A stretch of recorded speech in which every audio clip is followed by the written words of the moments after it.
Okay,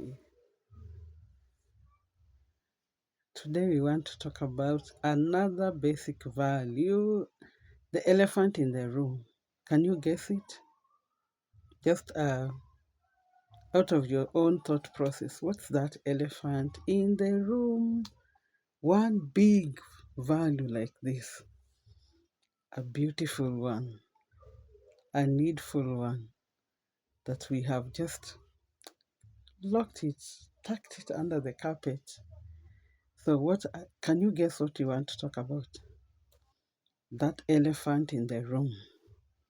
So, as usual, Catherine Eric coming to you from Change Empire Center, intentionally raising the future generations holistically. I like this value because it will help us to evaluate ourselves, and majority of us are guilty. Yes, I think most people are unconscious about it, in either intentionally or not intentionally. But the truth be told, we have to talk about it, and we have to go back to the drawing board and just make amends where possible, because nothing is impossible. As long as there's a will, there's a way. Yeah, there's a way. So we want to talk about integrity. Integrity. Integrity is a challenge in our day society. It's very difficult to find integrity. Yes, many people have just thrown it under the carpet, dusted, and moved on. So there are many types of integrity. Integrity is just being able to be honest. And you need to be honest, number one, with yourself, then with whatever it is that you're engaging in. Honesty.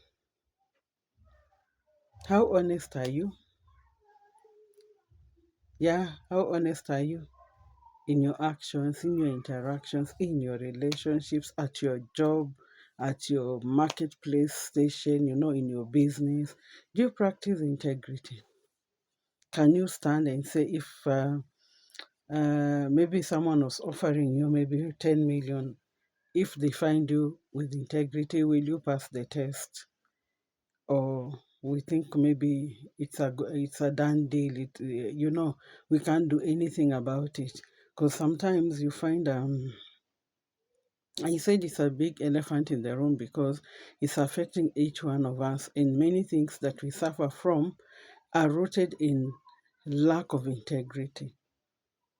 The ability for me or any other person, yourself, not to be able to be honest.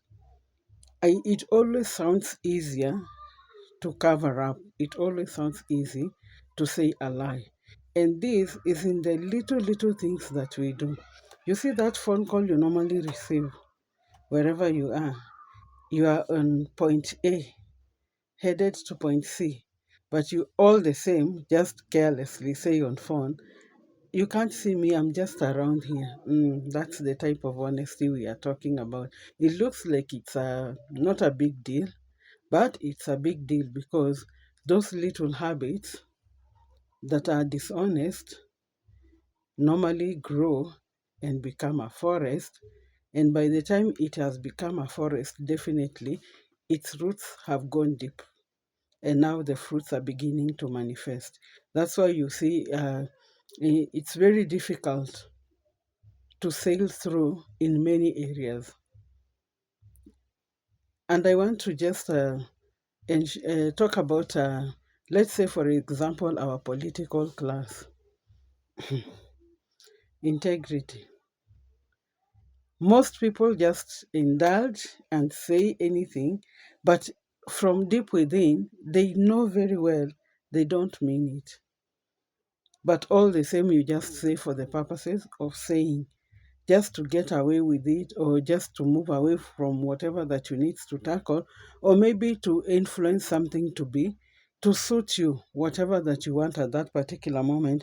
And that which you want most of the time is normally a selfish uh, you know, idea or interest that you as a person or your clique are going to benefit. So you will do every other thing to ensure you influence decisions, policies, anything that you feel will add value to you at the expense of another person. But now it really doesn't matter about the other person, it's more about you. Have you heard this slogan, the ends justify the means? Yeah, many people normally say the ends will justify the means. But if you just take a deep breath, ponder about it a little bit, and just look at life and the little habits we indulge in, very little things that we do, you will be able to see why is it that we are looking like we are going deeper into uh, a lot of lack of integrity in our decision making, in our relationships, in our governance, in our lifestyle, in our workplaces, in our businesses, that it always looks easier to shortchange someone. It looks very easy to be crafty. It looks very easy to backstab and to betray. But if you really look deep down and just think about it in a second, you realize at the end of the day, many people are hurt, many people are affected, many people are deprived, many people are shortchanged. And then we begin to see the evidence, the manifestation, and the ripple effect of whatever practices that we might be doing that affect other people we do at the expense of other people.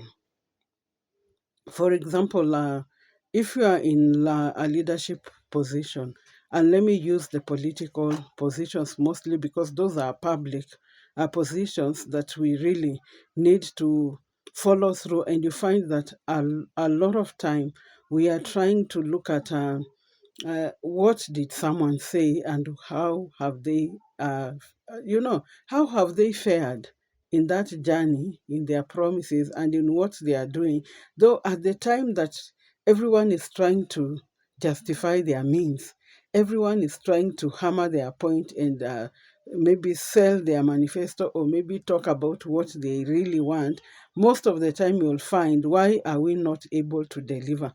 It's because we did not think through intentionally about the consequences of what we are saying, and then the expectations of the people that we are addressing, or the people we want to serve, or the people we want to engage with. So it's easy for you to just say something to gain trust, to say something just to gain that mileage, just to be able to have an added advantage that will guarantee you what will benefit you as a person.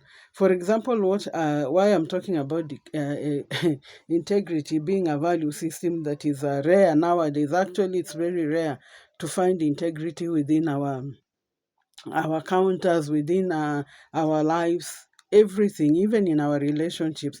We are kind of normalizing everything that looks not right, but we do not also want to understand that whatever you do, you have to be accountable.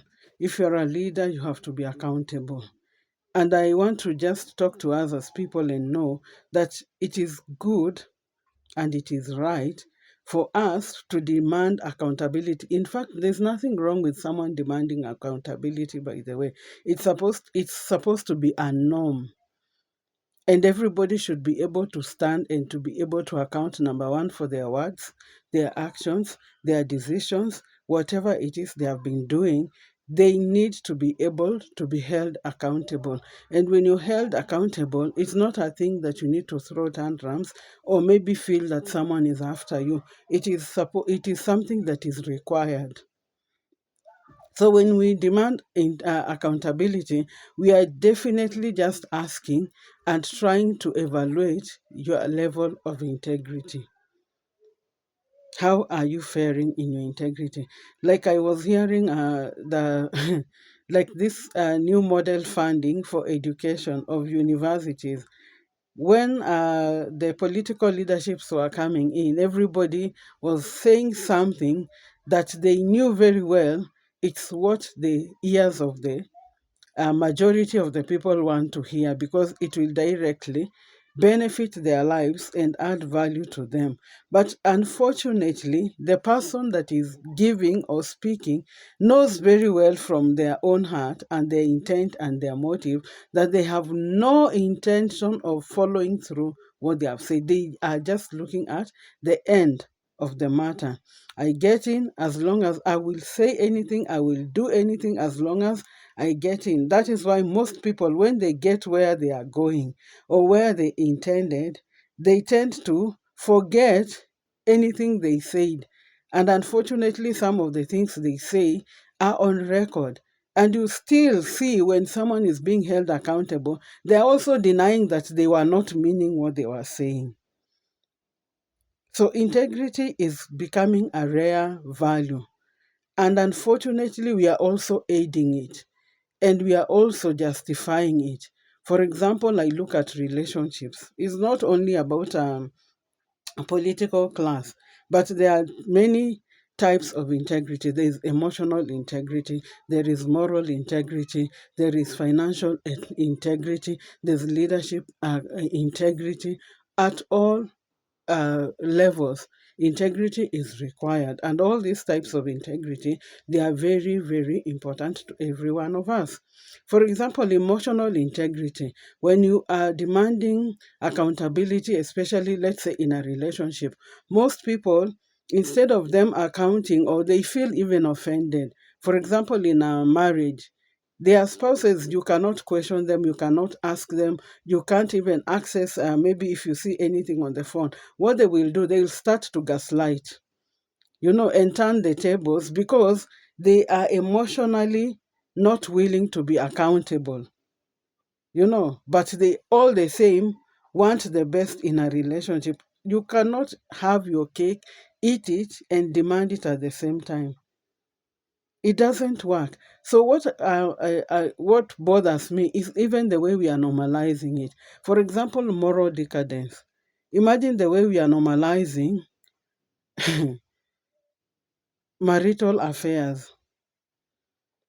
People are even talking about it online. It's like it's a normal thing. It's supposed to be like that. And everyone actually, sometimes if you look at the comments, you are, held aback, and you are wondering, my goodness, really? Is this what it is? You find that nowadays, even when people commit adultery, infidelity, they really don't see it as a big deal. Yeah, it's normal. It's you'll get over it. What's the big deal? So those things that were sacred, the sanctity of it alone, it baffles me, by the way. I don't know, maybe I might sound abnormal, but from where I sit, I look at things based on our divine constitution, and I look at things that we are supposed to be doing, but we are not willing even to walk the talk. We just want to have our way, and that's it. Have your cake, eat it, and still demand for something else. And life doesn't work like that. Like now, we have a lot of marital breakups, and people are justifying why they are breaking up. If you ask, a lot is either emotional, lack, blackmail of integrity, dishonesty, lack of transparency, and financial issues, whereby everybody doesn't is not willing to be honest with the other person. You know, people want to live their lives as if they are independent. So we are losing maybe the meaning of what marriage is, and how integrity should be practiced in a relationship, like a marriage setup. We are losing that value in terms of how we handle our finances, how we do our works, our jobs, our professions, our businesses. Sometimes there's a time I bought peas, those green peas, and some potatoes on the street. The way we have hawkers selling and buying and all that. And they had very nice groceries, and they had brought it just at the easiest way, very efficient, easily accessible. So the chances of you feeling like there's no point of going all the way into the market, you just pick here as you go, because already it's evening, you have had a busy day, you just want to get home and just have a breathe. But I was so shocked that you find someone will price a potato of a certain quantity, but inside halfway they put stones.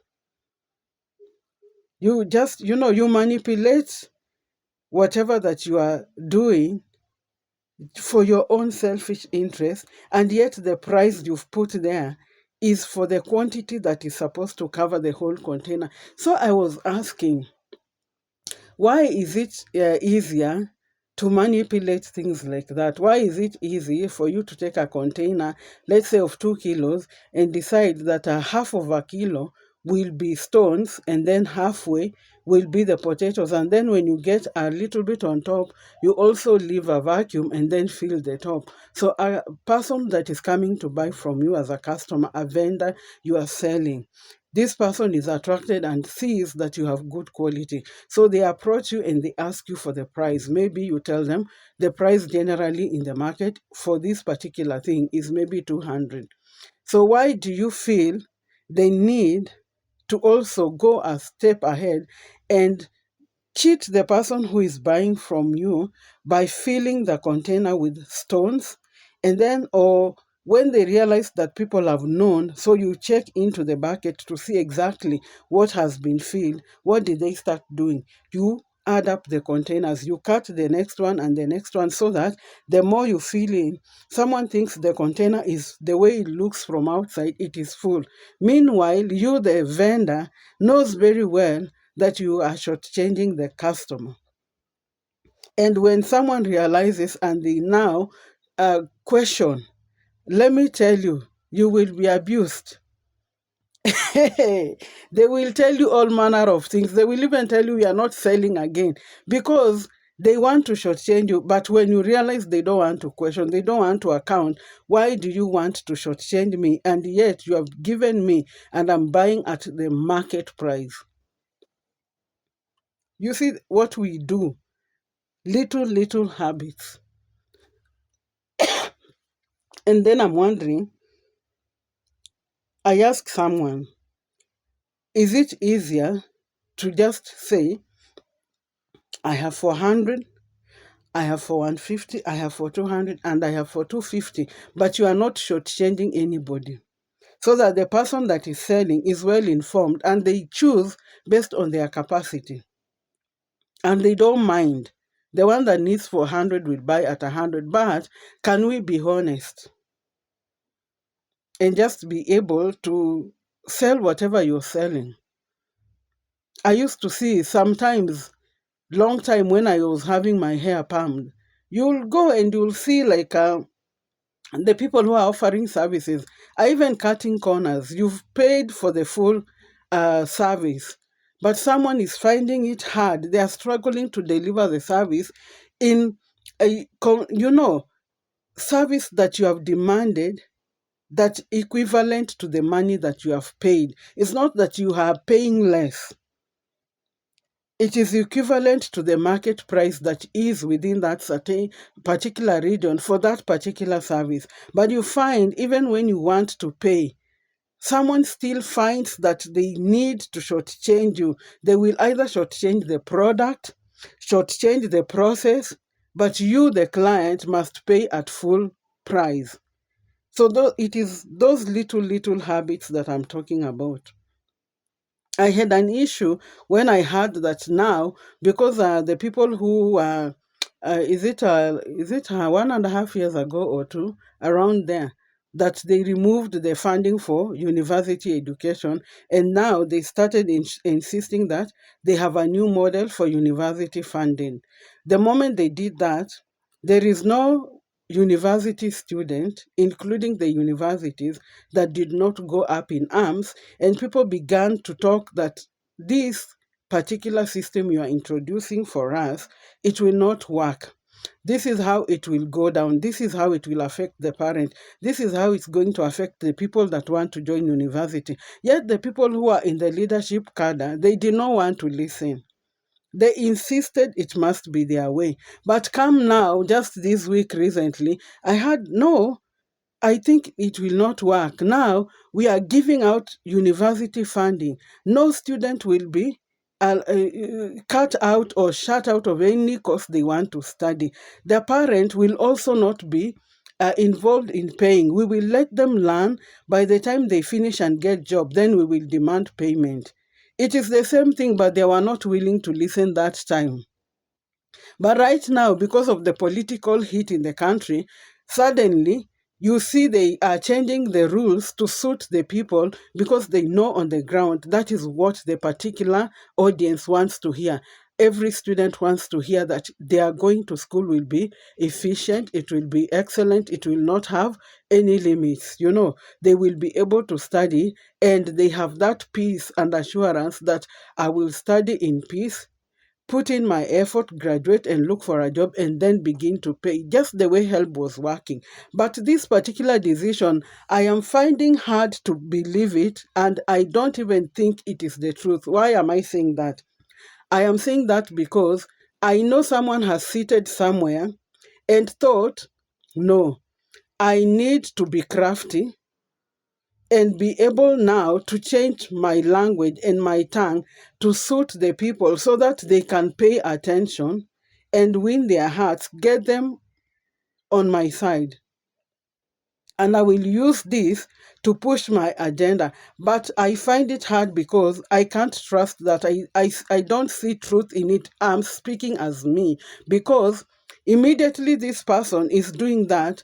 Their intention, number one, is not to walk the talk and to ensure that that thing will be implemented. The issue is you want to catch the fish. You are throwing the net. What happens after, what will happen in 2028?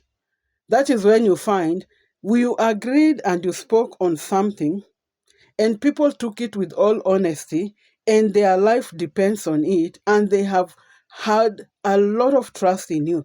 But because you did not have goodwill from the beginning, what did you do? You turn it around, get what you want, then when you have gotten, you suddenly change and you no longer care about the consequences of what you are saying and the effect it is having by the time you're changing your mind from A to Z. You just take a 360 turn and you don't care.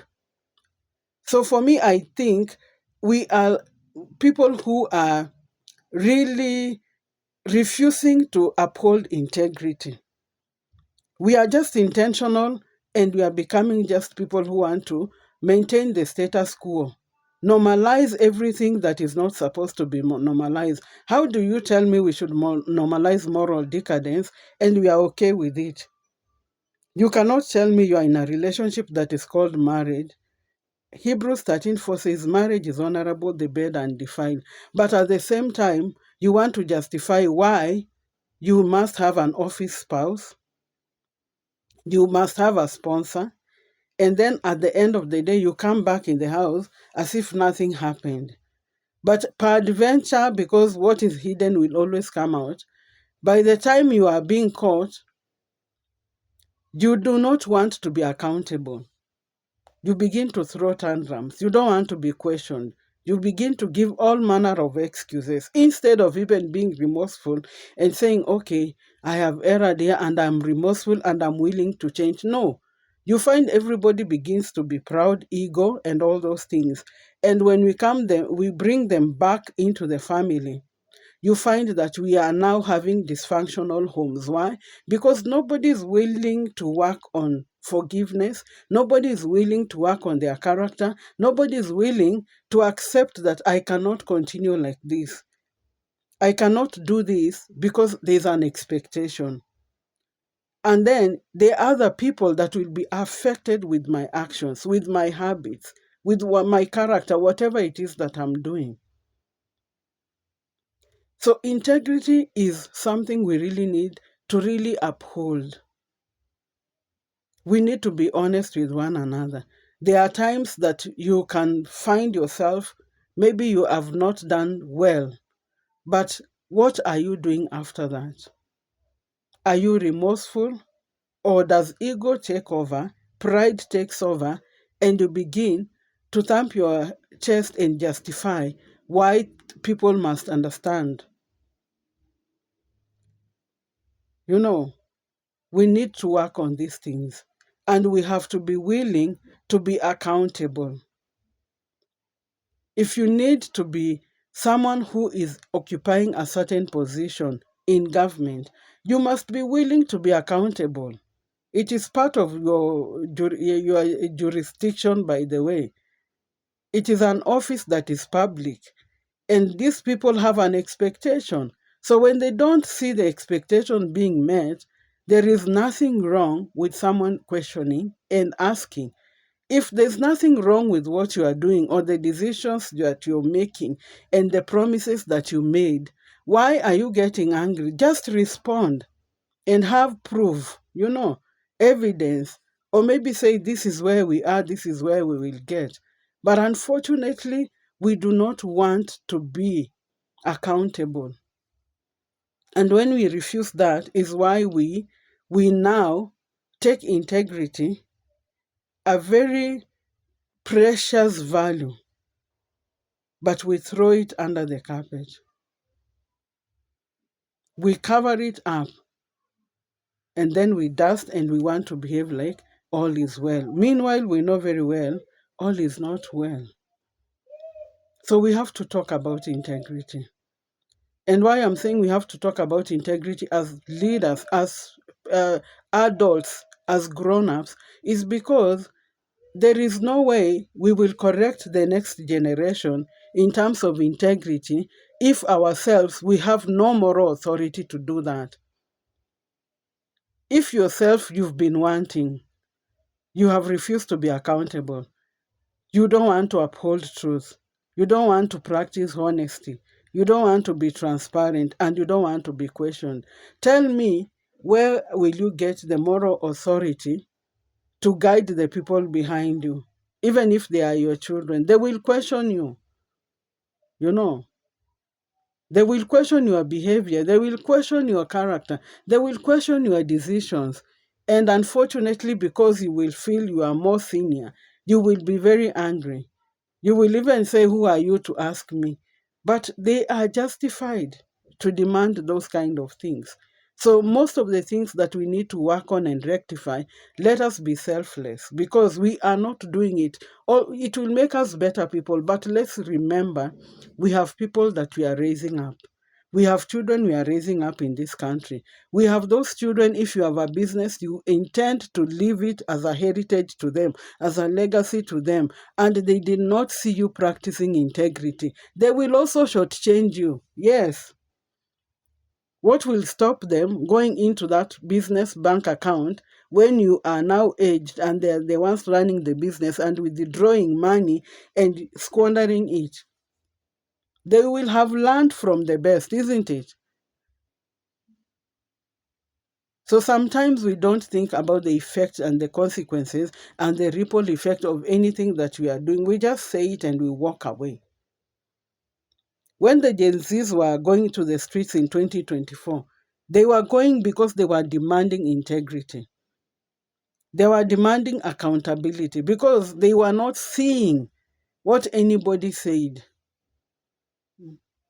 And then we want to dust, come back, and behave like all is well. Nothing really happened. We did not do anything. And we continue to justify. And the more we do that, the more we are digging the root and making things worse. This is our country as a people. What do you want to see in your country in years to come? As you look back, will you be saying you are a patriot? You defend, and then every Friday, if you are in the places where people play the national anthem, most of us will be there holding our chest. When we have national public holidays, we will be there standing at alert, and we are shouting, "Oh God of all creation, Ee Mungu nguvu yetu." Ilete Baraka. We are pronouncing. Just think about that, the wordings of the national anthem of this nation of Kenya. How much patriotism of that word that is written there do you practice? Or is it just something we say without thinking about it? And it is easy for us to deal with these things because let's say you're practicing only half of the 10 commandments, Exodus 20. Read them. If you uphold even just 5, we will be a better place, in a better place as a society, as a people. Psalm 51 says, God desires truth from the inward parts. Be honest with yourself. Then your honesty will now rub out to other people around you. Because I always say, you cannot give what you don't have. And unfortunately, we are breeding a society whereby nothing goes for nothing. It is an exchange. Do this, I do that. And sometimes that is why you find even to weed out corruption becomes something that is so hard. Majority of the young generation we are bringing, they tell you outrightly, if I get an opportunity to get there so that I can be rich. Why are they getting that kind of mindset? It's because the people who are ahead have already taught them that the only thing you need to do, get in. And your intention of getting in is not even to make the place, the nation or the organization or whatever platform or position, that you're going to use it in a better way. It is just to enrich yourself. And many people are finding it that is the easiest way to become rich. So it beats logic if that is the only reason why everybody will want to push in and to get in. As we head into 2027, be bold enough to demand for accountability. Be bold enough to ask someone, you are coming back from point A to this point. What is it that you have done that is affecting me as a common man, as a citizen in this nation? What have you done that touches my life directly from the grassroots, from where I sit? Are there good systems that have enabled me to put up a kiosk and run my business and be able to fend for myself?